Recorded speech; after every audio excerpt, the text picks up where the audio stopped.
जब चुनाव होते हैं तो बड़े बड़े नेता, बड़े बड़े सांसद, बड़े बड़े जो मंत्री हैं वो माँ बगलामुखी की शरण में जाते हैं कि माँ बगलामुखी जो है मारन मोहन उच्चाटन वशीकरण स्तंभन इन सब की कंट्रोलिंग जो पावर है वो माई के हाथ है। अच्छा, ये बताइए कि क्योंकि लोग बड़ा कंफ्यूज रहते हैं तंत्र और ब्लैक मैजिक में, ये तंत्र और ब्लैक मैजिक दोनों एक ही चीज है क्या? नहीं, ब्लैक मैजिक और तंत्र बिल्कुल अलग अलग चीज है। ब्लैक मैजिक, पहली बात, जो तंत्र है उसका ओरिजिन भारतवर्ष है। तंत्र एक विज्ञान है जिसको हम मेटाफिजिक्स के नाम से जानते हैं। क्या इसका प्रोसीजर है माँ बगलामुखी को खुश करने का, उनकी शरण में आने का? आप अपने बच्चे को किस प्रोसीजर से उठाते हैं? बताओ, प्रोसीजर बताओ। प्रेम से उठाओ। ऐसी कोई आप रेमेडी बताएं जिससे वो महिलाएं भी संतान सुख प्राप्त कर सके जो बहुत टाइम से संतान का सुख नहीं ले पाई हैं, उनके लिए कुछ बता दीजिए। प्रत्यंगिरा के साथ जब हम लक्ष्मी के मंत्र, विशेष रूप से लक्ष्मी प्रत्यंगिरा का आवाहन जब हम करते हैं प्रत्यंगिरा के साथ माँ लक्ष्मी के मंत्रों का, तो जब किन्हीं के भी व्यापार पर बंधन लग जाते हैं वो बंधन कट जाते हैं। क्या माँ बगलामुखी की साधना से जो नकारात्मक ऊर्जा होती है, नेगेटिविटी होती है, वो भी दूर हो जाती है? आप मंत्र जाप करना शुरू कर दीजिए माँ बगलामुखी का। आप स्वतः ये अनुभव करेंगी कि एक ऊर्जा आपको महसूस होनी शुरू हो जाएगी। आपका मन भय से बाहर आना शुरू हो जाएगा।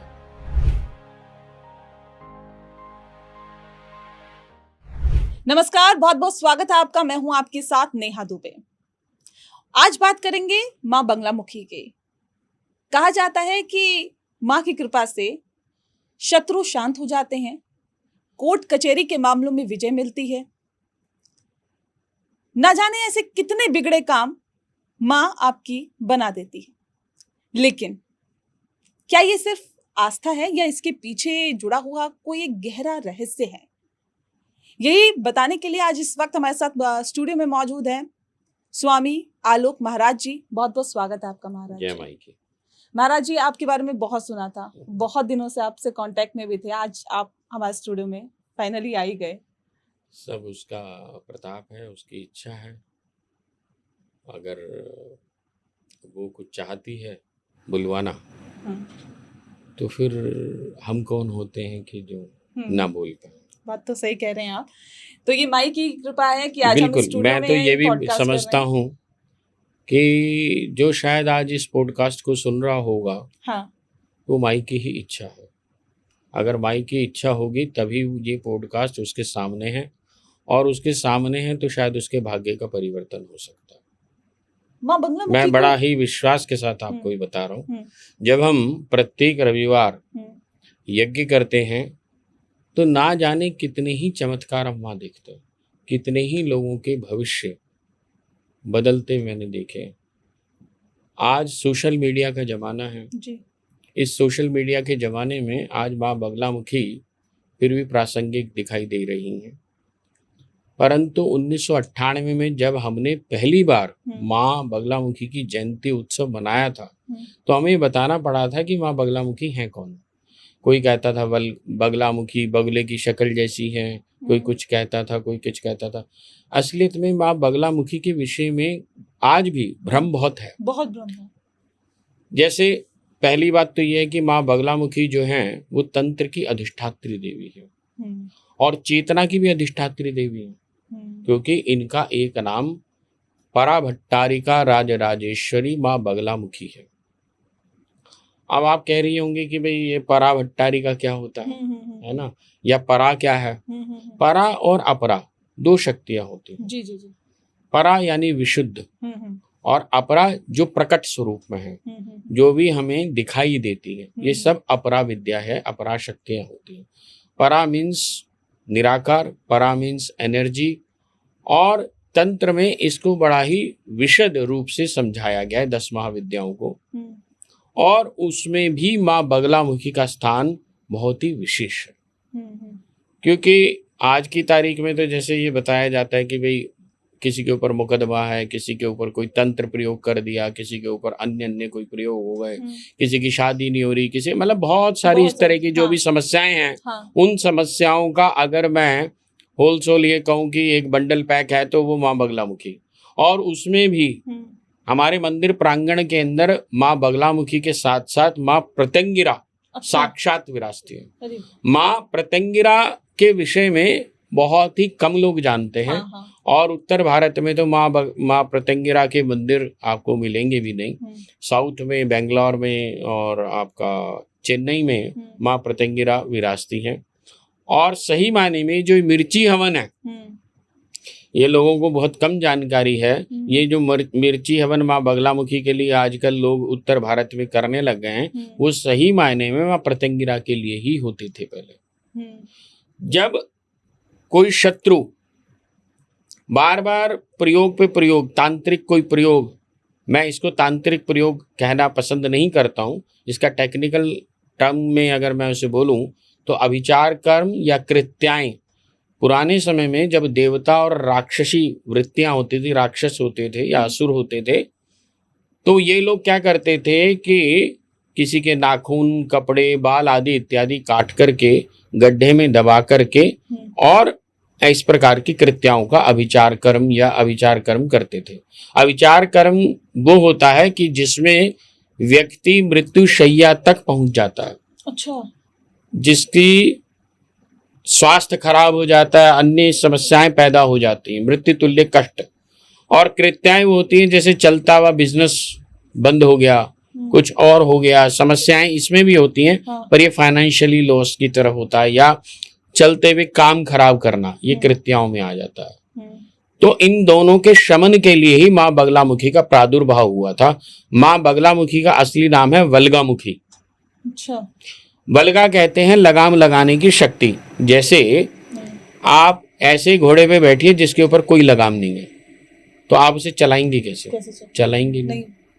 और अगर उसी घोड़े के ऊपर अगर लगाम हो और आपके हाथ में वो लगाम हो, तो आप लगाम के माध्यम से उस घोड़े को कंट्रोल कर सकते हैं। बिल्कुल। तो ठीक इसी प्रकार से माँ बगलामुखी का असली नाम है वल्गामुखी। वल्गामुखी से व्युत्क्रम होकर के इनका नाम बना बगलामुखी। और बहुत सारे लोग इन्हें बगले की शक्ल जैसा बताने लग गए, बगलामुखी के नाम से, कि इनका शक्ल जो है बगले की शक्ल जैसी है, जबकि बगले से इनका कोई दूर दूर तक लेना देना नहीं है। भ्रांतियां बहुत हैं। सही बात। अब ये सब ज्ञान की बातें हैं। अब क्या है, अब आज की तारीख में एक और बड़ा वो हो गया कि 2 फूल यहाँ चढ़ाओ 1 करोड़ रुपए आ जाएगा, 4 फूल यहाँ चढ़ाओ 2 करोड़ रुपए आ जाएंगे। भाई 2 फूल और 4 फूल चढ़ाने से पैसे नहीं आएगा।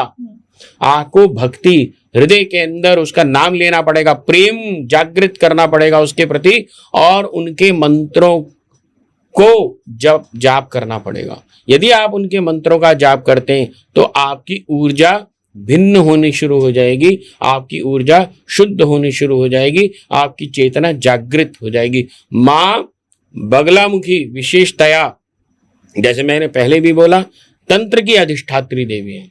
किसी भी प्रकार का मारण, मोहन, उच्चाटन, वशीकरण, स्तंभन आदि क्रियाएं माँ बगलामुखी के रहते समाप्त हो जाती हैं। जब कोई साधक माँ बगलामुखी की साधना करता है तो उसकी साधना के उपरांत इस प्रकार की कृत्याएं, अभिचार, मारण, मोहन, उच्चाटन, वशीकरण आदि इत्यादि कोई भी कैसा भी क्रियाएं करी गई हो, वो तुरंत समाप्त हो जाती है। अच्छा। और हम इतनी तो शक्ति, इतनी क्योंकि हम तो प्रत्येक रविवार, जैसे मैंने बताया, प्रत्येक रविवार 11 बजे हमारे यहाँ यज्ञ हो जाता है। और ये यज्ञ कोई आज से नहीं चल रहा, 1998 से चल रहा है और पूर्णतया निःशुल्क चलता है। आपकी इच्छा है, जो इसमें सामर्थ्यवान नहीं है तो हम उनसे कुछ कहते नहीं है, आपकी इच्छा है तो आप चढ़ा सकते हैं। हमारी तरफ से कोई डिमांड नहीं, कोई पर्ची नहीं कटती, कोई कुछ नहीं होता। और रविवार वाले दिन मुझे तो ऐसा दृश्य दिखाई देता है कि सारा सर्वत्र भारत वहाँ एक छत के नीचे होता है। कोई नैनीताल से आता है, कोई जयपुर से आ रहा है, कोई बेंगलोर से आता है, पूना से आता है, मध्य प्रदेश, बिजनौर, जोधपुर, अलग अलग जगह से पूरा भारत मुझे एक जगह दिखता है। और हर एक के कष्ट जब ये दिखते हैं कि मेरे को ये समस्या है, किसी की शादी नहीं हो रही, किसी की शादी हो गई। मेरे पास आज की तारीख में जो सबसे बड़े केस हैं, सबसे ज्यादा केस हैं, वो हैं डिवोर्स के। 3 से 3,500 केस अकेले डिवोर्स के हैं। माय गॉड, ये तो बहुत बड़ा आंकड़ा है। बिल्कुल। जो अब मैं ये सोचता हूं कि जब ये अकेले मेरे पास हैं तो आज की परिस्थिति क्या हो गई है भारत की, कि हर घर के अंदर डिवोर्स का केस चल रहा है। जो ना देखो वो, हर जगह लड़ाई झगड़े। और इससे बचने के लिए माँ की शरण आपको आना होगा। बगला शरणम गच्छामि। मैं बार बार एक ही बात बोलता हूं, माई की शरण आ जाओ, तुम्हारी सारी समस्याएं वो हर लेगी। बगला शरणम गच्छामि। अच्छा, ये भी कहा जाता है कि देखिए ग्रह नक्षत्र आपके खराब चल रहे, कहते हैं ना कि अरे इसकी तो ग्रह ही खराब चल रहे हैं, इसके शनि की 7.5 चल रही है, न जाने राहु की महादशा चल रही है, अलग अलग बातें की जाती है। लेकिन ये कहा जाता है कि माँ बगलामुखी की अगर हम बात करें तो 9 के 9 ग्रह इनकी शरण में है, ऐसा कहा जाता है। ऐसा है क्या? देखिए, पहले हमें अब ये जानना होगा कि माँ बगलामुखी का प्रादुर्भाव क्यों हुआ। कहानियां बहुत सारी आती हैं, लेकिन उसमें से एक कहानी ये भी आती है कि जिस समय में सारे ग्रह अपनी अपनी मनमानी उस पर चलने लगे तो भगवान विष्णु जो थे परेशान हुए। अच्छा। तो उन्होंने कहा अगर सारे ग्रह स्वच्छंद विचरण करेंगे, किसी का कोई वो नहीं रहेगी, तो समस्या बन जाएगी और ब्रह्मांड जो है विखंडित हो जाएगा। हाँ। तब भगवान विष्णु और शिव ने सम्मिलित होकर के माँ ललिता त्रिपुर सुंदरी से रिक्वेस्ट करी, उनकी साधना आराधना करी। माँ ललिता त्रिपुर सुंदरी से ही माँ बगलामुखी का प्रादुर्भाव हुआ और तब सारे के सारे ग्रह कंट्रोल हुए। इसीलिए इनको स्तंभन की शक्ति भी कहते हैं, इनके पास स्तंभन की शक्ति है। तो उन्होंने सारे के सारे जितने भी ग्रह थे उनको कंट्रोल कर दिया। अब इसको दूसरे ढंग से देखते हैं कि भाई जब सारे ग्रह, ये तो हुए कहानी के रूप में, इसका तात्पर्य क्या हुआ? इसका तात्पर्य सीधा सीधा एक हुआ कि जो भी व्यक्ति साधक माँ बगलामुखी की साधना करेगा तो कोई भी ग्रह, कौन राहु, कौन केतु, कौन शनि, कौन मंगल, तुम्हारा क्या बिगाड़ लेगा। यदि तुम्हें माँ पर विश्वास है तो तुम्हारा कभी कुछ नहीं हो सकता, कोई समस्या नहीं आ सकती। ये मैं विश्वास के साथ कह रहा हूँ आपसे। अच्छा, इन्हें सत्ता की देवी भी कहा जाता है। हाँ, इन्हें कहा जाता है कि अगर, मैंने तो ये भी देखा है सर कि जब चुनाव होते हैं तो बड़े बड़े नेता, बड़े बड़े सांसद, बड़े बड़े जो मंत्री हैं वो माँ बगलामुखी की शरण में जाते हैं, जीत के लिए प्रार्थना करते हैं। हाँ। इसका कोई शास्त्रीय प्रमाण भी है क्या? देखिए, सबसे पहले क्या है ना कि व्यक्ति ये चाहता है कि दुश्मन परास्त हो। हाँ। किसी भी प्रकार का दुश्मन हो। हाँ। तो जैसे अभी हमने बोला कि माँ बगलामुखी जो है, मारन, मोहन, उच्चाटन, वशीकरण, स्तंभन, इन सब की कंट्रोलिंग जो पावर है वो माई के हाथ में। तो जो भी माई का साधक होगा उसके अंदर वो शक्तियां अपने आप स्वतः जागृत होनी शुरू हो जाती हैं, यानी उसका आभा मंडल, जिसको ऑरा बोलते हैं, वो ऑरा उस तरह का निर्मित होना शुरू हो जाता है कि उस ऑरा के अंतर्गत कोई भी व्यक्ति सामने आने वाला उसके सामने टिक नहीं पाता। अच्छा। मैं आपको सत्य घटना एक बात बता रहा हूँ। एक किस्सा मेरे सामने था कि एक कोई केस था, उसके ऊपर झूठा कोई मुकदमा कर दिया था। उसको मैंने मंत्र दिए, सब कुछ हुआ, वो जाप करने लगे और वो बेचारे बड़े परेशान थे 1.5 साल से। जब जाप करते करते काफ़ी समय हो गया तो जिस दिन, एक दिन कोर्ट की डेट थी, तारीख थी, तो वो वहाँ पहुँचे और उनके वकील ने उससे बातचीत करी, मेरा अपोनेंट पार्टी से। तो उसने वो बोलना शुरू कर दिया जो सत्य था। अच्छा। और उसके वकील ने उसको बोला भी, इशारे में समझा रहा है, उसे समझ ही नहीं आ रहा, और उसने वो सारा सत्य उद्घाटित कर दिया वहां पर, जो था ही नहीं, जो झूठा मुकदमा था एक तरह से कि ये तो ऐसा हुआ ही नहीं, ये तो ऐसा नहीं। और बाहर आने के बाद उसने कहा बोले यही मैंने क्या कह दिया। और उसने सीधा बाहर निकलते ही जो मेरे यहाँ साधक आता था, महाराज जी आज चमत्कार हो गया, मायने चमत्कार कर दिया, मैं मान गया आज। उसने वो बोला जो मैं सोच भी नहीं पा रहा था और आज ही मुकदमा समझो खारिज हो गया। और वो सिर पे हाथ मारा उसने। अच्छा। कि मैंने क्या बोल दिया। ये माई की है। तो ये मैं एक बार नहीं देखता, मैं कई बार। आपके पास तो इतने लोग आते हैं जो अपनी दुख पीड़ा लेके आते हैं महाराज जी। प्रत्येक रविवार हमारा मंदिर प्रांगण पूर्णतया भरा रहता है और सुबह 11 बजे से लेकर 2 बजे तक यज्ञ दरबार सब लगता है। लोग अपने प्रश्न पूछते हैं, समस्याएं बताते हैं, माई उनकी समस्याओं का निदान करती हैं, उनका विश्वास बढ़ता है, वो लगातार आते रहते हैं। तभी तो सर्वत्र भारत से मैं बोल रहा हूँ, सर्वत्र भारत से एक ही स्थान पर आते हैं लोग और उनका विश्वास दिन प्रतिदिन बढ़ता जा रहा है। वो इसलिए नहीं बढ़ रहा, वो इसलिए बढ़ रहा है क्योंकि जो माँ के प्रति विश्वास रखते हैं, जो वो जाप करते हैं, वो पूर्ण होता है उनका, बस इसलिए वो विश्वास बढ़। लेकिन नियम के साथ करना होता है, नेचुरल है वो तो।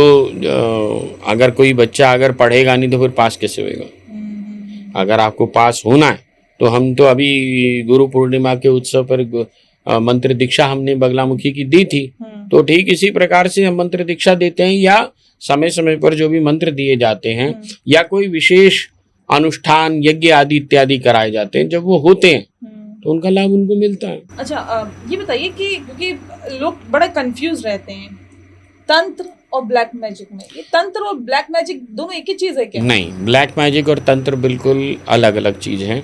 अच्छा। ब्लैक मैजिक, पहली बात जो तंत्र है उसका ओरिजिन भारतवर्ष है। तंत्र एक विज्ञान है जिसको हम मेटाफिजिक्स के नाम से जानते हैं। Meta means matter, matter means energy. जब हम ये कहते हैं कि प्रत्येक कण कण के अंदर शिव है, वो शिव क्या है? वो शिव ही तो एनर्जी है। उस शिव की जो प्रकट स्वरूप है वो शक्ति है।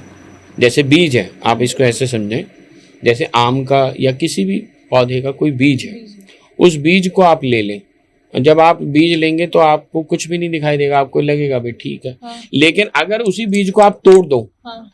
जब आप तोड़ेंगी ना तो उसमें पत्ता दिखाई देगा, ना उसके अंदर फूल दिखाई देगा, ना टहनी दिखाई देगी, ना वृक्ष दिखाई देगा, ना रंग दिखाई देगा, ना गंध दिखाई देगी, कुछ नहीं दिखेगा बीज के रो। लेकिन जब आप बीज को लगा देंगे, धरती में बो देंगे, तो उसके उपरांत 7-8 वर्ष के उपरांत जब वो वृक्ष निरूपित होगा, बड़ा बनेगा, यही शक्ति है उस बीज की, उस शिव की ही शक्ति के प्रकृति के स्वरूप में उसने विस्तार ले लिया। ये तो हो गया। अब कोई पत्ता बना, कोई फूल बना, ये भेद हो गया। शिव की ही सारी की सारी 10 महाविद्याएं, सारी शक्तियां ही, क्योंकि ये सारी शक्तियां ही शिव से भिन्न नहीं है, शिव की ही शक्तियां हैं। शिव के हृदय में जब इच्छा जागृत हुई, एकोम बहुश्यामा, मैं एक से बहुत हो जाऊं, तब इस प्रकृति का निर्माण बना। और इस सारे तंत्र को समझने के लिए, यानी सारी इस मेटाफिजिक्स को समझने के लिए, इस एनर्जी को जानने के लिए ही जो ज्ञान है, विज्ञान है, वो तंत्र है। और ऐसा कौन सी जगह है जहां पर तंत्र नहीं है? ये जो ग्रह अपनी धुरी पर घूम रहे, ये भी तंत्र है। जैसे शिव के 5 कृत्य बताए गए, सृष्टि, स्थिति, संघात, तिरोधान और अनुग्रह। अब हमारे जो कोई बुद्धि के अंदर एक विचार आया, अगर वो विचार ही पकड़े रखें और नया विचार ना आए तो एक विचार गया तो दूसरा विचार आया ना। तो एक विचार की सृष्टि हुई, स्थिति हुई, आपने उस पर काम किया या नहीं किया, और उसका संहार हुआ, फिर नया विचार। तो सृष्टि, स्थिति, संहार, प्रत्येक क्षण, प्रत्येक पल, जब एक कदम हम चलते हैं तो एक कदम चला, ये सृष्टि हुई, फिर अगला कदम रखा, स्थिति हुई और संहार, पिछले कदम का क्या हुआ? संहार हुआ। हम जो सांस ले रहे हैं, श्वास ले रहे हैं, उस श्वास को जो अंदर जा रही है वो सृष्टि हुई, स्थिति हुई, और जब बाहर निकाल दिया तो क्या हुआ? संहार हुआ। अगर ये सृष्टि स्थिति संहार नहीं होगा तो जो श्वास अंदर गई और उसका संहार ना, यानी बाहर ना निकले, तो आदमी वैसे ही मर जाएगा। तो सृष्टि स्थिति संहार प्रत्येक पल, प्रत्येक क्षण हमेशा चल रहा है, और इसको जो कंट्रोल करने वाली शक्ति है वो बगलामुखी है। कितने विस्तार से और कितने अच्छे तरीके से आपने समझा दिया। जो माँ काली है, हाँ। काली का तात्पर्य क्या है? काल नियंत्रणात् काली, जो काल को नियंत्रण करेगा। What is the mean of the काल? काल मीन्स समय, जो समय को कंट्रोल करे। और जो माँ ने अपने गले में 51 मुंडमाल डाल रखे हैं, ये कोई काट काट कर आदमियों के मुंडमाल नहीं है, नो। ये जो बेवकूफ टाइप के लोग हैं वो क्या करते हैं, शमशान में जाएंगे, मुंडमाल लेंगे, अपने गले में डाल लेंगे, फिर कहेंगे हम तांत्रिक हैं। ये तांत्रिक ऐसा नहीं होता। ये सब बेकार की बातें। जब आप तंत्रा लोग पढ़ेंगे, जब आप विशेष रूप से तंत्र ग्रंथों का अध्ययन करेंगे, तब आपको पता चलेगा कि तंत्र क्या है। ये जो 51 मुंडमाल हैं, ये 51 के 51 मुंडमाल ही आ से लेकर क्षा पर्यंत स्वर और व्यंजन है, और ये मुंह से बोले जाते हैं, जिह्वा से बोले जाते हैं, इसलिए माँ काली की जिह्वा बाहर है। और ये जो लेटा हुआ शिव है, ये समय है, उस समय के ऊपर चढ़ करके ये परा पश्यंती मध्यमा और वैखरी, ये परा वो स्थिति जहां पर ऊर्जा निर्मित होती है और जहां से वैखरी यानी शब्द के रूप में बाहर आती है, बिखर गई इस प्रकृति के अंदर शब्द के रूप में लेकर के, तो ये ही काली है। और इसको कंट्रोल करने वाली जो एनर्जी है वो बगलामुखी है। जैसे आपने एक गाड़ी ले ली, क्या गाड़ी को आप टायर को अलग करके, स्टीयरिंग को अलग करके, बॉडी को अलग करके देख पाएंगे? टोटल मिलाएंगे तो गाड़ी बनेगी ना। हाँ। लेकिन अगर उसके अंदर कंट्रोलिंग पावर यानी कि ब्रेक ही ना हो, भले ही आपने BMW खरीद ली, तो क्या करोगे आप? कोई फायदा नहीं है उसका। तो वो जो कंट्रोलिंग पावर है वही तो बगलामुखी है।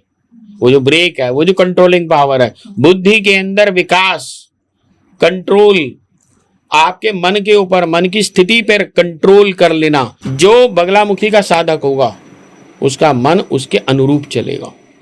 अगर मन के अनुरूप आप चल रहे हैं, आपकी हार हमेशा होगी, क्योंकि मन तो भटकाएगा। मन तो ये कहेगा आज ये खरीद ले, कल ये खरीद ले, परसों ये खरीद ले, आज ये कर ले, वो कर ले, काम मत कर, बाकी बेकार के काम कर। तो जब ये बुद्धि में विवेक जागृत होगा तब ही व्यक्ति विकास करेगा। और जो कंट्रोल होगा, एक तांत्रिक हमेशा अनुशासित होता है, अनुशासन का अनुपालन करने वाला ही तांत्रिक कहलाता है। सुबह अगर 4 बजे उठना है तो 4 बजे उठना है, 7 बजे आरती होनी है तो 7 बजे डॉट आरती होगी। हमने तो यही बचपन से देखता आया अपने घर के अंदर। हम दतिया जाते हैं, वहां भी यही देखते हैं कि वहां बिल्कुल फिक्स टाइम पर आरती होती है। जो भी पूजाएं, जो भी नियम हैं, वो उसी समय पर ही होते हैं। क्या प्रोसीजर है इसका? मतलब एक साधक को सबसे पहले, जैसा कि आपने कहा कि एक समय का ध्यान रखना चाहिए, और क्या इसका प्रोसीजर है माँ बगलामुखी को खुश करने का, उनकी शरण में आने का प्रोसीजर मुझे बताइए, मोहब्बत, मुझे बताइए। प्रेम, शिशुवत। आप अपने बच्चे को किस प्रोसीजर से उठाती हैं? बताओ, प्रोसीजर बताओ।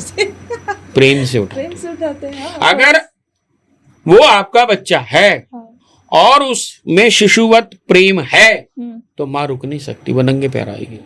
अच्छा। और अगर आप प्रोसीजर में जा रहे हैं तो फिर परीक्षा होगी। फिर तो कहेगी ना, भाई तू प्रोसीजर से आ, सिस्टम से आ, और मोहब्बत से आएगा तो तेरे लिए सारे प्रोसीजर पीछे। यही तंत्र सिखाता है।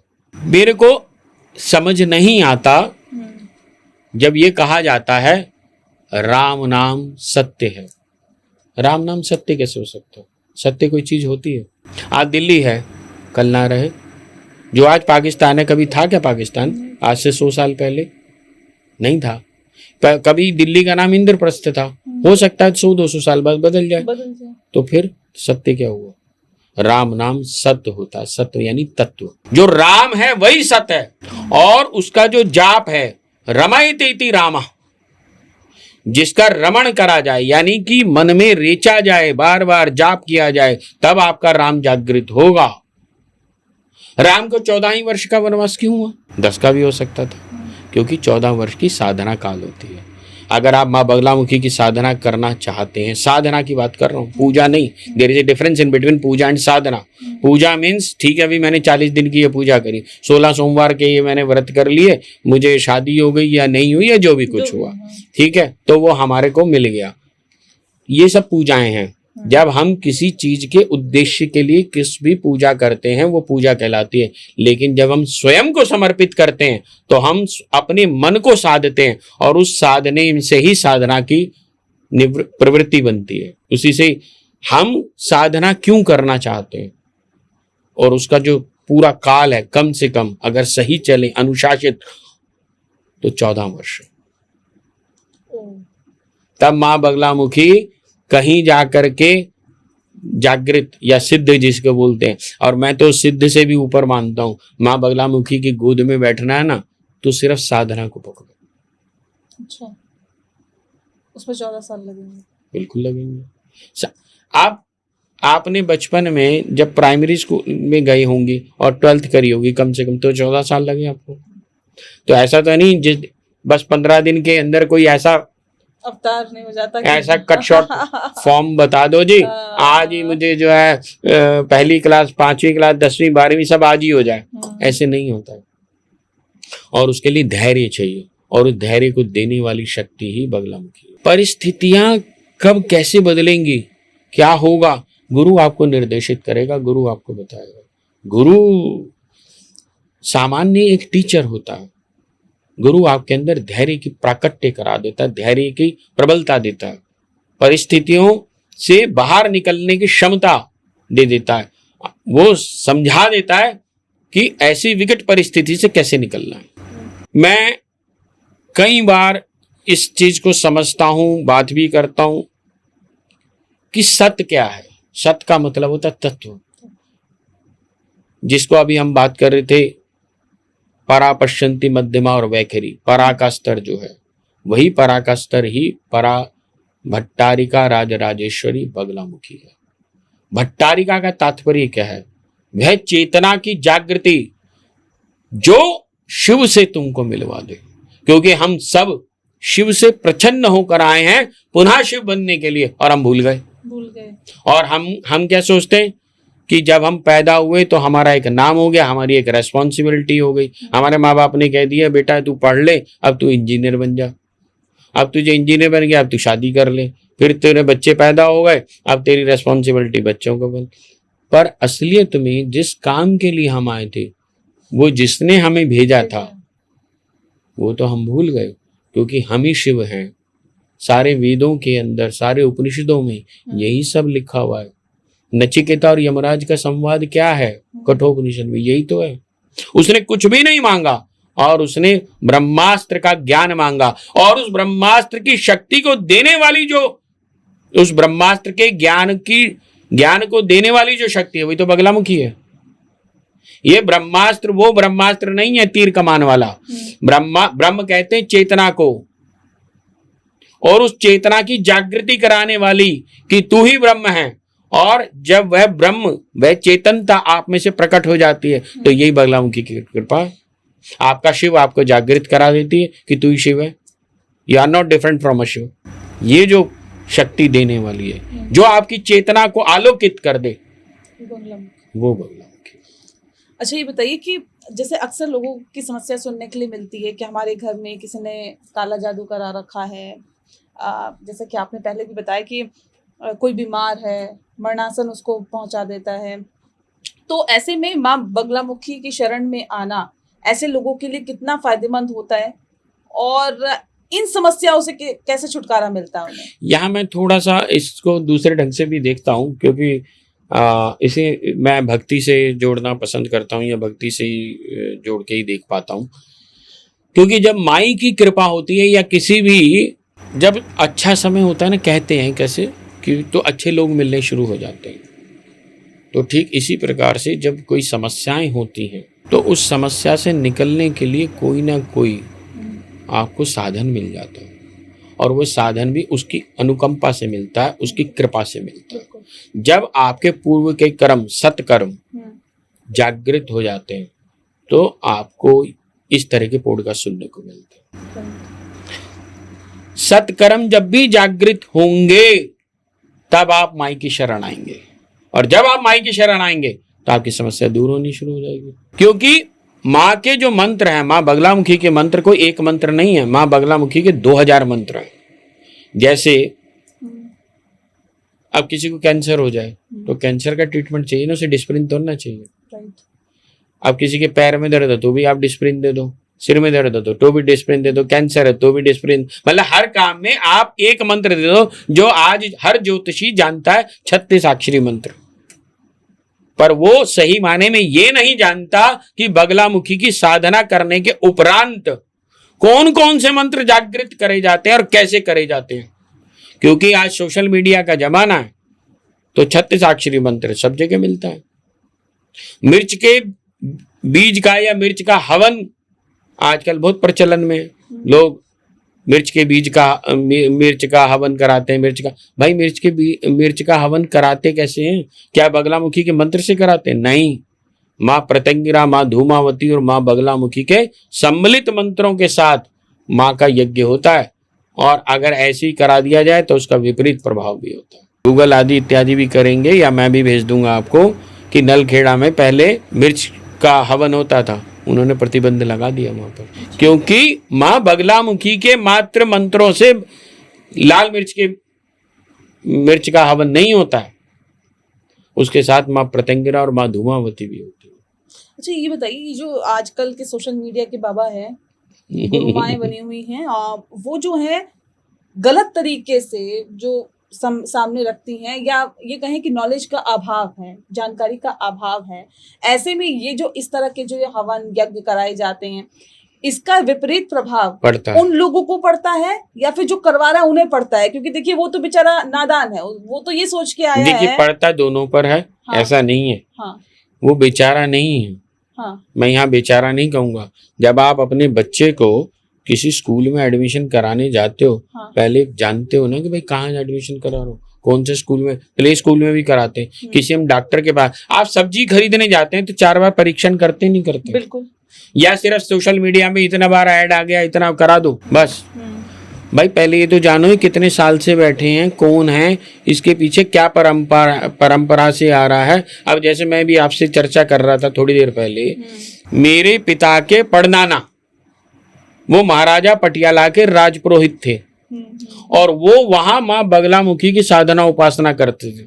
उस लीनेज से, उस परंपरा से उनके मामा, उनके पिता, मेरे पिताजी, फिर हमें वो मंत्र की दीक्षा हमें प्राप्त हुई, वो ज्ञान प्राप्त हुआ, और हम बचपन से अपने घर में यज्ञ की परंपरा को देखते आ रहे हैं।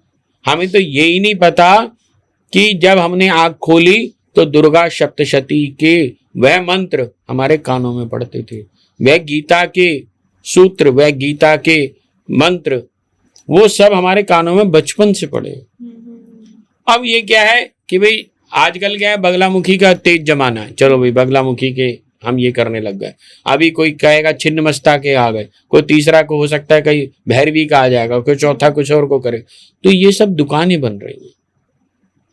ये तो उस व्यक्ति को भी जानना चाहिए ना कि भाई ये कहाँ से कैसे क्या कर रहे हो। और अब जैसे कोई मंदिर नहीं है, कोई कुछ नहीं, एक फ्लैट ले लिया एक छोटा सा, उसके अंदर या होटल का एक कमरा ले लिया कि आज महाराज जी जो हैं फलानी जगह में आएंगे, 4 दिन वहां रहेंगे और पैसा इकट्ठा करेंगे और चले जाएंगे। तो उससे क्या फायदा हो जाएगा? आपका कोई यज्ञ हो रहा है तो आप वहां सम्मिलित हैं, वहां बैठ रहे हैं, उस मंदिर प्रांगण में बैठ रहे हैं, तब तो आपको समझ में आ रहा है ना भाई कुछ तो हो रहा है। और कुछ हो ही नहीं रहा, आपको क्या पता उसने करा भी है कि नहीं करा, तो फिर उसका क्या फायदा होगा? कोई फायदा नहीं। इसलिए वो बेचारा, मैं उस यहाँ अब आकर के बेचारा बोलता हूँ, क्योंकि वो पैसे से भी जाता है और काम भी नहीं होता, और प्रभाव पड़ता उल्टा, विपरीत। अब जैसे अभी हम चर्चा कर रहे थे विपरीत प्रत्यंगिरा की, माँ विपरीत प्रत्यंगिरा वो शक्ति है, वह उग्र शक्ति है। जब कोई साधक के ऊपर बार बार प्रयोग पे प्रयोग कर रहा है, और वो किसी के पास जाता है, ठीक करा लेता है, फिर ठीक करा लेता है, फिर वो करा देता है, फिर कुछ दिक्कत आती है, फिर ऐसे होता है, तो माँ प्रत्यंगिरा फिर जो है न्याय करती है। ऐसे में जो तांत्रिक होता है, जो करने वाला और जो करवाने वाला, दोनों की मृत्यु तक हो जाती है माँ प्रत्यंगिरा की उसमें। अच्छा, मुझे बताइए कि ऐसे लोग जो बेचारे इस तरह से परेशान हैं, कोई उन पे बार बार करा रहा है, वो क्या करे? सबसे पहले वो थके हुए, वो हारे हुए लोग, जिनको कोई रास्ता नहीं दिखाई देता, वो सिर्फ पूजा पाठ में माँ से निवेदन करें कि और कुछ नहीं कर सकते ना। मैं तो सिंपल बोलता हूँ, बहुत ही सिंपल बोलता हूँ, आप अर्जी लगाओ, मंदिर प्रांगण में आओ, माई 1.25 किलो साबुत हल्दी, 1.25 मीटर पीला कपड़ा, 1.25 किलो पीला मीठा प्रसाद लेकर आओ और माई की अर्जी लगाओ। माँ सुनेगी और माँ सुनती है। हर हफ्ते हमारे यहाँ सैकड़ों की संख्या में जब अर्जियां लगती है ना, और जब वो अगले हफ्ते आके या 10 दिन बाद आकर के, 2 महीने बाद आके कहते हैं महाराज जी चमत्कार हो गया, मेरी बेटी की शादी नहीं हो रही थी, रिश्ता हो गया और शादी हो गई। बच्चा पास नहीं हो रहा था, बच्चे पढ़ने से मन चुरा रहा था और पढ़ने लगा। डिवोर्स का केस हो गया। पता नहीं कितने ही किस्से हैं हमारे यहाँ। विशेष आहुति जब होती है, जब मैं कराता हूं ना, तो चमत्कार देखता हूं। अब जैसे एक किस्सा याद आ गया तो मैं आपसे शेयर करता हूँ, क्योंकि मैं इतने ध्यान से सुन रही हूँ, आपकी बातों में ऐसे खो गई हूँ। मैं आपको बता रहा हूँ। हाँ। कि एक लड़का, हाँ। उसकी वाइफ ने डिवोर्स केस फाइल कर दिया। वो बेचारा मेरे पास आया लगभग 2.5-3 साल पहले। हाँ। उसने उसने बोला, गुरुजी मैं अपने बच्चे के लिए इसको डिवोर्स नहीं देना चाहता, वरना मेरे बच्चे का भविष्य खराब हो जाएगा। राइट। और वो सुन नहीं रही है, मैं क्या करूं? मैंने कहा बेटा सबसे पहले तो अर्जी लगा और हर संडे आता रहे, और जो मैं मंत्र जाप दे रहा हूं इसको करना शुरू कर दे। उसने बिना नागा लगातार करा, लगातार। केस फाइल हो गया, फर्स्ट मोशन हो गया, सब कुछ हो गया। उसने कहा महाराज जी फर्स्ट मोशन हो गया, डिवोर्स पे जा रहा है। मैं कहा तू कर तो सही। जब बिल्कुल लास्ट में आया, वाइफ पलट गई। वो कह रही मुझे तुम्हारे साथ जाना। वो मेरे पास आया, महाराज जी वो कह रही है वापस कहीं कोई गड़बड़ तो नहीं है, कोई चाल तो नहीं? मैंने नहीं है, ये माई की मर्जी है, एक्सेप्ट कर। उसने एक्सेप्ट करा और पिछले से पिछले हफ्ते वो आया तो पूरा भंडारा कराया, दंडवत प्रणाम करा। मैं चमत्कार है माँ, वाकई ये तो चमत्कार ही है। और वो वापस आई। हाँ। और वो दोनों साथ रह रहे हैं। अच्छा, तो बात सुन के इतनी और खाली एक नहीं है। हाँ। ऐसे कितने ही किस्से हैं जिनकी वाइफ वापस आ गई हैं, या जिनके पति जिन्होंने उन्हें घर से बाहर निकाल दिया था, एलुमनाई नहीं देने को मना कर दिया था, बिल्कुल 1 रुपया नहीं दूंगा मैं, बिल्कुल सड़क पे उतार दिया, बच्चे को भी और पत्नी को भी। और ये इसे ही कहते हैं माँ की शक्ति, माई की शक्ति। तो माँ की देखो चमत्कार को नमस्कार। मैं तो जानता हूँ, हर रोज चमत्कार देखता हूँ। ऐसा कौन सा दिन है जिस दिन मैं चमत्कार नहीं देखता? पहली बात तो मैं तो विस्मय से भर जाता हूँ जब सुबह उठता हूँ ना, ये सूर्य उदय होता है, तो उसके सूर्य उदय होने को ही चमत्कार मानता हूँ, क्योंकि ये माँ ही का प्रताप है जब ये सूर्य अपनी पूर्ण आभा के साथ हमको दिख रहा है। हमारी श्वास चल रही है, सुबह उठने के उपरांत माँ को धन्यवाद देना चाहिए, उस शिव को प्रणाम करना चाहिए, अपने गुरु को नतमस्तक करना चाहिए कि हे भगवान भोलेनाथ तेरी कृपा है ये जो प्राण चल रहे हैं। भूमि पर नीचे उतरने से पहले भूमि को छूना चाहिए, उसे प्रणाम करना चाहिए, उसका वंदन करना चाहिए। ये हमारे शास्त्रों में लिखा है, ये हमारे सनातन धर्म की परंपरा है। लेकिन सर आजकल लोग करते कहाँ हैं? तो इसीलिए दुख उठाते हैं। हाँ। हम जब दुख उठाते हैं तब हमें भगवान की याद आती है, पर जब हम सुख में होते हैं तो शराब उठाते हैं, तब हम अय्याशी की तरफ जाते हैं, तब हम भगवान को भूल जाते हैं। फिर वो कहता है कि देख मैं भी हूं, मुझे भी याद रख। सही बात है। सर ये बताइए महाराज जी कि आर्थिक तंगी से बहुत लोग जूझ रहे हैं और मुझे लगता है ज्यादातर लोग जो है कर्ज में डूबे हुए हैं। मेरे पास 100 करोड़ रुपए के कर्जे से लेकर 10 लाख के कर्जे तक ना जाने कितने ही लोग हैं कि किसी को 100 करोड़ के कर्जे में आ गया, घाटे में आ गया। इतने बड़े बड़े शोरूम थे, तबाह हो गए, बर्बाद हो गए। और किसी के लिए 10 लाख के कर्जा भी बहुत बड़ा कर्जा है।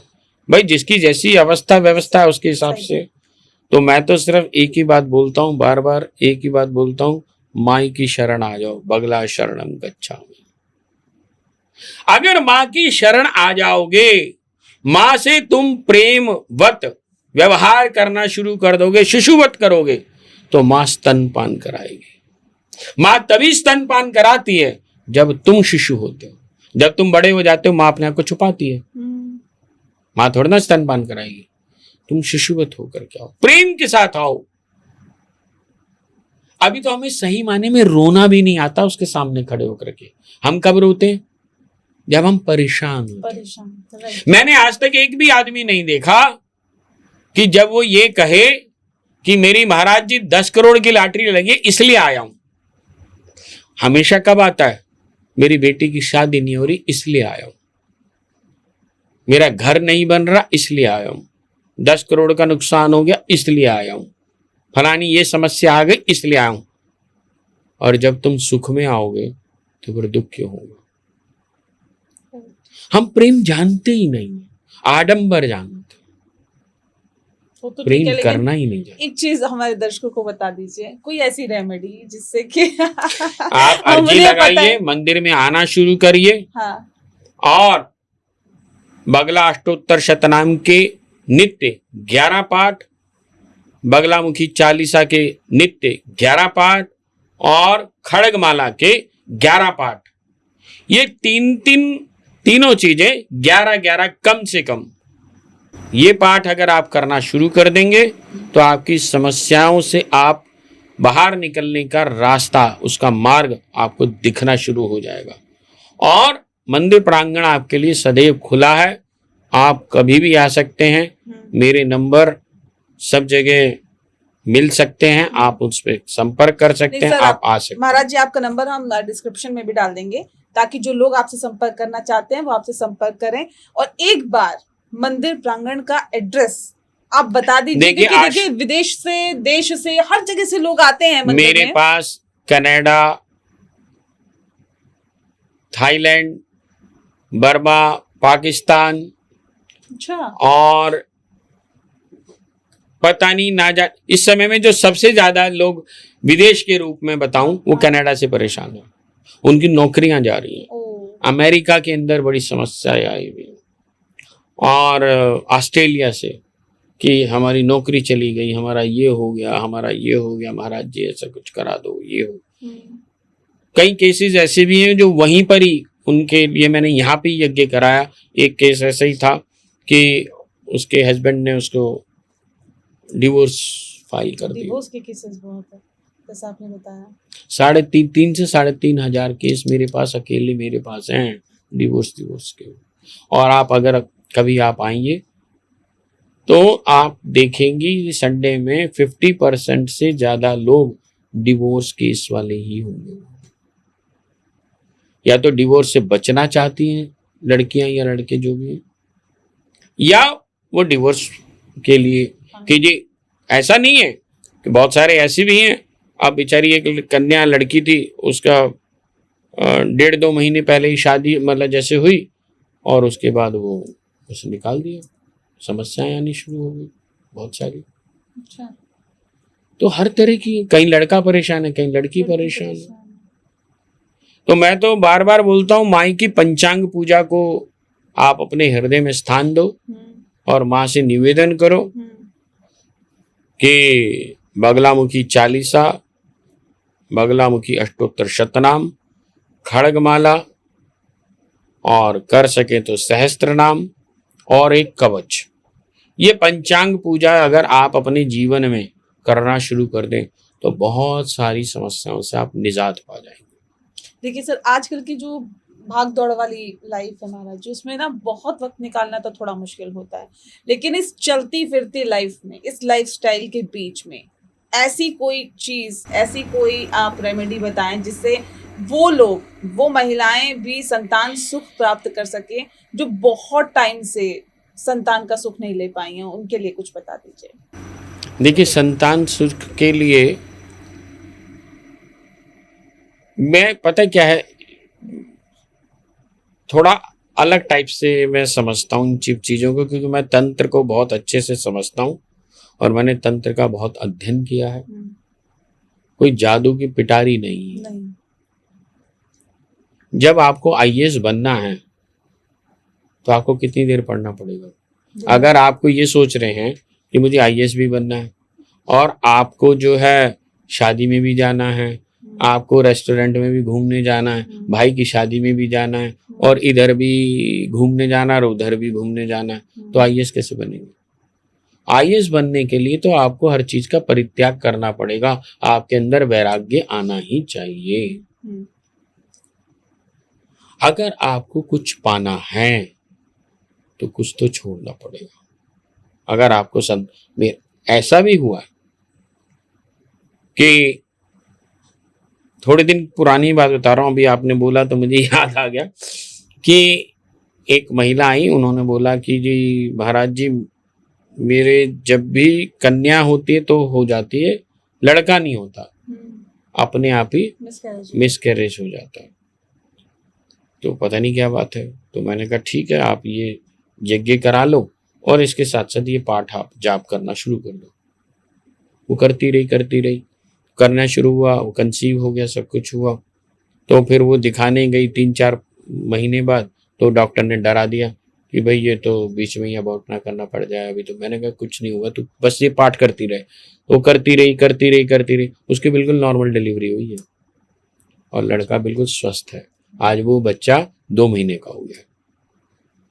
तो हाल फिलहाल की बात। हाँ, और ऐसे एक नहीं है, ऐसे भी कम से कम 8-10 किस्से तो मेरे पास हैं ही, जिनके संतान नहीं हो रही थी, संतान हो गई, जिनकी शादी नहीं हो रही थी, शादी हो गई, जिनके व्यापार में बंधन लग गए थे।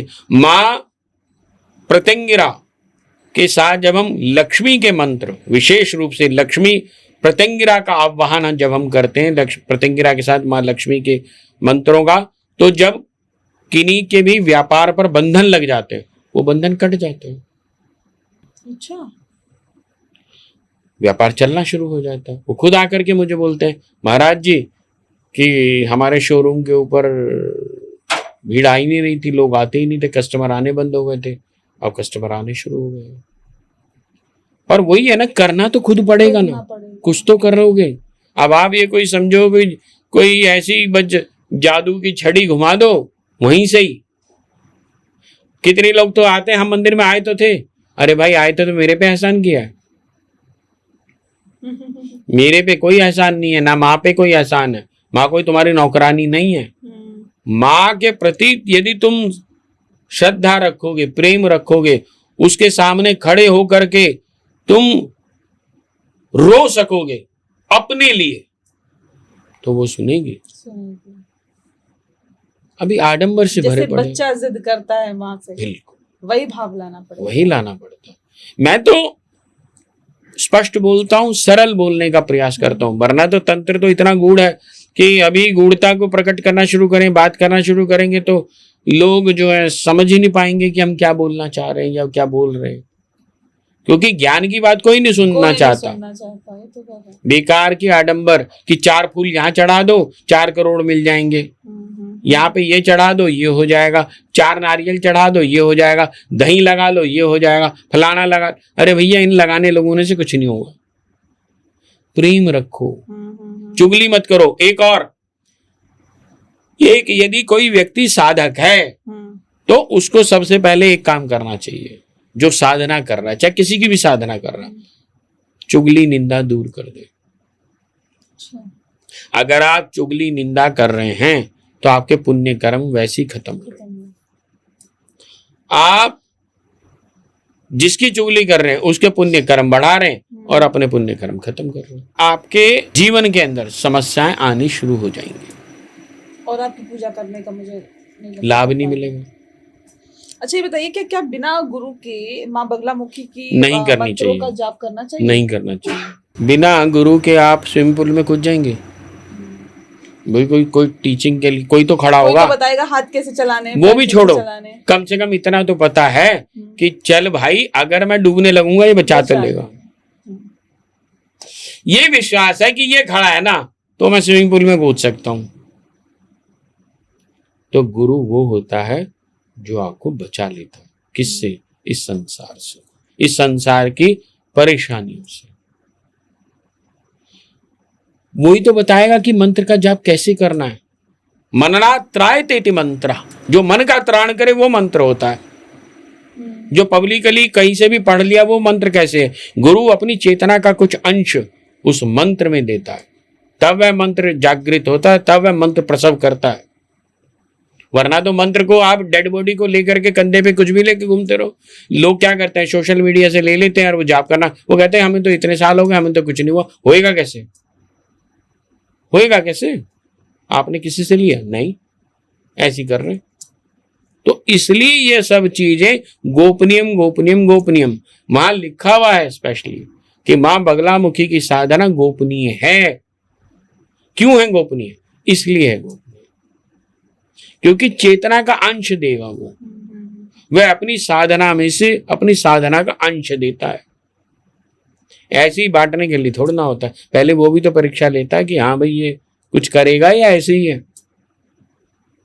तो मतलब बिना गुरु के मंत्रों कभी का भी नहीं जाप करना चाहिए, नहीं उसका करना विपरीत चाहिए। प्रभाव पड़ जाता है। अच्छा, बिल्कुल।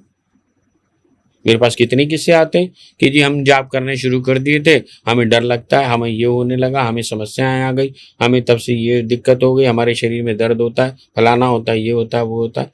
ये सब क्यों हो रहा है? जब आप प्रॉपर मंत्र लेकर के उसकी दीक्षा लेकर के करेंगे तब आपको दिशा मिलनी शुरू हो जाएगी। ठीक है। अच्छा बताइए कि क्या माँ बगलामुखी की साधना से जो नकारात्मक ऊर्जा होती है, नेगेटिविटी होती है, वो भी दूर हो जाती है? हाँ बिल्कुल, क्योंकि माँ पराशक्ति है, पराभट्टारिका है, उनके हाथ में जैसे अभी हमने बताया कि सारी कंट्रोलिंग पावर है। अच्छा। और आप मंत्र जाप करना शुरू कर दीजिए माँ बगलामुखी का, आप स्वतः ये अनुभव करेंगी कि एक ऊर्जा आपको महसूस होनी शुरू हो जाएगी, आपका मन भय से बाहर आना शुरू हो जाएगा। जो भय से बाहर निकाले वही तो भैरव है। आपने कभी मतलब फील किया है उस तरह से, जैसे माँ बगलामुखी के आप साधक हैं, कभी स्वप्न में उन्होंने दर्शन दिए हो, कभी उस तरह फील किया हो, क्या कभी अभी तक आपका अनुभव रहा है? मुझे थोड़ा बताइए। ऐसा कौन सा पल है, ऐसा कौन सा क्षण है जब वह अनुभवात्मक स्वरूप में नहीं होती? एक वह बच्चा जो अपनी माँ से प्रेम करता हो, अगर उसकी माँ उससे थोड़ी देर के लिए भी दूर हो जाए तो बेचैन हो जाता है। उसे सामने देखती रहती है, वो बच्चा देखता रहता है, बस उसके प्राण चलते रहते हैं। तो मेरे प्राण है वो मेरी प्राण की शक्ति है, साक्षात है। साक्षात फील किया आपने? वो साक्षात है, वो कहाँ नहीं है, अनुभव करने वाला होना चाहिए। जब आप हृदय से सच्चे हैं ना, तो वो साक्षात आपको अनुभूत हो जाएगी। कभी ये फील किया है कि कभी आप कोई गलत निर्णय लेना जा रहे हो या फिर कुछ बहुत ऐसा बार, गलत फैसला लेने सो जा रहे मेनी हो टाइम्स, और एकदम दिमाग में कुछ आ जाए कि नहीं ऐसा नहीं करना? हाँ, हाथ पकड़ लेती है वो। अच्छा। नहीं, कितनी बार मैं ऐसा होता है कि किसी को कुछ देने जा रहा होता है, एकदम मुंह पे कंट्रोल आ जाता है, नहीं अभी नहीं देना, रुक जा, पहले इसकी परीक्षा ले। ये तो मेरे ख्याल से हर रोज ही होता है। कुछ बोलने लगता हूँ, बोलते बोलते विस्मित तो भूल जाता हूँ, याद ही नहीं आता, वो चला जाता, फिर याद आता, अरे यार ये अच्छा, फिर मैं समझ। अच्छा, इसीलिए मैं कहता हूँ कि कौन सा पल है जब मैं अनुभव नहीं करता। हर पल तो, हर श्वास उसकी है। वही तो है जो यहाँ अंदर बैठ के अपनी आरती स्वयं करती। मेरी औकात है मैं उसकी आरती भी कर सकूं। मैं सैकड़ों बार बोलता हूं मां से, तू ही तो है जो अंदर बैठ के अपनी आरती अपने आप करा रही है, मैं कैसे कर सकता हूं? मैं तो कर ही नहीं सकता। मैं तो इस माइंडसेट का ही आदमी नहीं था, मैं तो कॉर्पोरेट का आदमी था। उसने कान पकड़ करके मेरे को यहां ले आई। मैं तो इंजीनियर था। 2014 के बाद मेरी जिंदगी बदल दी। ये है चमत्कार। जो तंत्र मुझे समझ नहीं आता था, आज वो मुझे तंत्र जो है सर्किट के रूप में समझ में आता है, 1 मिनट में समझ में आता है। ये है, पूरी एनर्जी की फॉर्म है। कौन सा ऐसा पल है, कौन सा ऐसा क्षण है जब वो नहीं है? अनुभव करने वाला चाहिए, फील करने वाला चाहिए। बहुत ही विस्तार से महाराज जी आपने बताया और मैं तो मतलब आपकी बातों में एकदम खो गई थी, सुनते सुनते सुनते सुनते। कई बार तो बड़े इमोशन भी निकल के आए, लेकिन मैंने अपने आप को संभाला। और मुझे लगता है जिन लोगों ने ये पॉडकास्ट देखा होगा या जो देख रहे होंगे वो भी माँ बगलामुखी की उस एनर्जी को, उसको फील कर पा रहे होंगे जो हम लोगों ने फील किया इस पॉडकास्ट को करते हुए। बहरहाल बहुत बहुत धन्यवाद आपका महाराज जी, आप हमारे साथ इस पॉडकास्ट में आए और जय माई की। माई के बारे में बहुत सारी चीज़ें बताई। अगर आप भी चाहते हैं महाराज जी से मिलना या चाहते हैं माँ बगलामुखी की आराधना करना, पूजा करना, यज्ञ करना, यज्ञ में सम्मिलित होना, तो आप जंगपुरा में मंदिर है, वहाँ यू आर पर आप मोस्ट जा सकते वेलकम। हैं। बिल्कुल। और ये आश्रम मेट्रो स्टेशन के बिल्कुल ही निकट है। हाँ। आप निजामुद्दीन रेलवे स्टेशन के भी बिल्कुल निकट है। जो लोग दिल्ली से बाहर के हैं वो हजरत निजामुद्दीन रेलवे स्टेशन से बिल्कुल करीब में मंदिर में आ सकते हैं। और सबसे अच्छी और खास बात ये है कि जो यज्ञ होता है वो बिल्कुल निःशुल्क पूर्णतया निःशुल्क। आप लोगों के लिए हैं, आप लोगों के कष्ट काटने के लिए हैं, आप लोगों को सुख समृद्धि देने के लिए हैं। इसीलिए महाराज जी ये कार्य करते रहते हैं। आपको चाहिए अपने कष्ट अगर दूर करने हैं तो थोड़ा सा कष्ट लेते हुए मंदिर तक पहुंचे। बहरहाल बहुत बहुत धन्यवाद आपका। और इसी के साथ इस पॉडकास्ट में फिलहाल इतना ही। नमस्कार, जय माई।